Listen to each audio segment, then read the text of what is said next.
बापाचं असणंच खूप काही असतं. वडिलांनी व्हीलचेअरवर बसून केलं लेकीचं कन्यादान. व्हिडिओ पाहून प्रत्येकाच्या डोळ्यात पाणी येईल.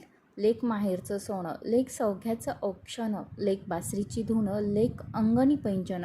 मुलगी परक्याचं धन समजलं जातं, कारण एक दिवस ती माहेरचं घर आणि नाव सोडून सासरी नांदायला जाते. पण आई-वडिलांच्या मनातील मुलीचं स्थान मात्र कायम राहतं. घरात लक्ष्मी जन्माला आली की सर्वांनाच आनंद होतो, पण सर्वात जास्त आनंद होतो तो वडिलांना, असं नेहमी म्हटलं जातं. मुलीच्या जन्मापासून तिचं लग्न होईपर्यंत तिला प्रत्येक घरात जपलं जातं. वडील मुलीचं नातंही खास असतं. मुलीचं लग्न करताना अनेक विधी केले जातात, पण त्यात वडील मुलीचं नातं अधिक घट्ट करणारा आणि अधिक भावनिक असा जर कोणता विधी असेल ते म्हणजे कन्यादान. पुण्यवचनाच्या विधीपासून सुरू झालेला विवाह सोहळा कन्यादानाच्या विधीपर्यंत प्रचंड भावनिक होतो. याचा एक क्षणाचा बाप लेकीचा व्हिडिओ सध्या सोशल मीडियावर व्हायरल होत आहे.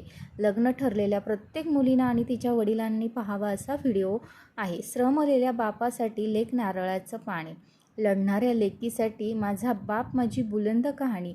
बाप लेकीचं नातं वेगळं सांगायची गरज नाही. जगातील कुठल्याच नात्यात जेवढी ओढ नसते तेवढी ओढ बाप लेकीच्या नात्यामध्ये असते.